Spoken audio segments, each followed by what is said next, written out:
কত কোটি টাকার ঋণ আপনার, পাহাড় পরিমাণ ঋণ হয়ে গেছে, ঋণের বোঝার নিচে পড়ে চেপে যাচ্ছেন, তাহলে এই আমলটি করুন।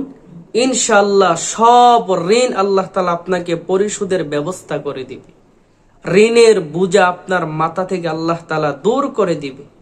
ধৈর্য ধরে ভিডিওটা শেষ পর্যন্ত দেখুন, ইনশাআল্লাহ ভালো কিছু জানতে পারবেন। ছোট্ট একটা রিকোয়েস্ট থাকবে, এমন সুন্দর সুন্দর ইসলামিক ভিডিওগুলো পেতে দয়া করে চ্যানেলটি সাবস্ক্রাইব করে সাথে থাকবেন বা পেজটি লাইক ও ফলো দিয়ে সাথে থাকবেন।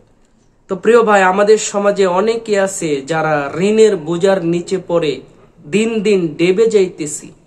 পাহাড় পরিমাণ ঋণ মাথার উপরে, চারদিকে অন্ধকার, দিশেহারা, কি করব বুঝতে পারি না। আমল করুন, ইনশাআল্লাহ আল্লাহ তাআলা আপনাকে ঋণ থেকে বের করে দিবে। আর ঋণ কিন্তু ভাই একটা মারাত্মক জিনিস। দুনিয়াতে যেমন টেনশন আছে, আখিরাতে আরো বেশি অবস্থা খারাপ হবে। এর জন্য আপনার আল্লাহ রাসূল সাল্লাল্লাহু আলাইহি ওয়াসাল্লামের জামানায় একবার একটা লোক মারা গেছে। আল্লাহ রাসূলের কাছে তার লাশ আনা হলো জানাজা পড়ানোর জন্য। আল্লাহ রাসূল কোনো মাধ্যমে জানতে পারলেন যে সে ঋণ রেখে মারা গেছে। আল্লাহ রাসূল সাথে সাথে না করে দিলেন, বললেন আমি তা জানাজা পড়ব না, তোমরা পড়ো। এখন চিন্তা করেন ভাই, ঋণ কত মারাত্মক জিনিস। ঋণ রেখে মারা যাওয়ার কারণে আল্লাহ রাসূল সাল্লাল্লাহু আলাইহি ওয়াসাল্লাম ওই ব্যক্তি জানাজা নামাজ পড়তে না করে দিছে। তার মানে ঋণটা শুধু দুনিয়াতেই টেনশন, মাথা ব্যথার কারণ না, এর জন্য আখিরাতে আপনাকে আরো বেশি বিপদে পড়তে হবে। এজন্য আপনি যদি ঋণী হয়ে থাকেন, পাহাড় পরিমাণ ঋণ হয়ে গেছে, এই দোয়া, এই আমল করুন। ইনশাআল্লাহ আল্লাহর দরবারে, আল্লাহর খাজানায় কোনো কিছুর অভাব নাই।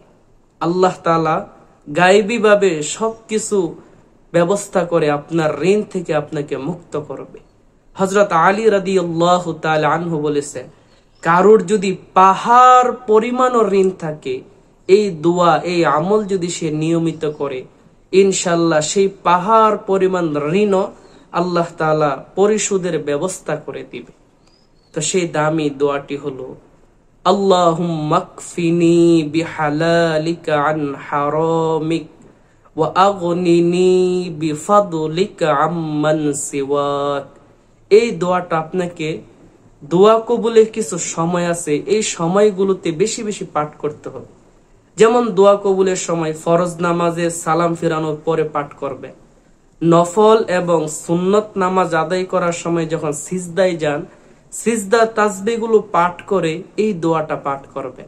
শুক্রবার আসর নামাজের পরে মাগরিবের আগে দোয়া কবুলের গুরুত্বপূর্ণ সময়, এই সময়টাতে এই দোয়াটা বেশি বেশি পড়বে। ইনশাআল্লাহ আপনার সব ঋণ আল্লাহ পরিশোধের ব্যবস্থা করে দিবে। ভিডিওটা যদি ভালো লাগে অবশ্যই একটা লাইক, একটা কমেন্ট, একটা শেয়ার করে দিবেন।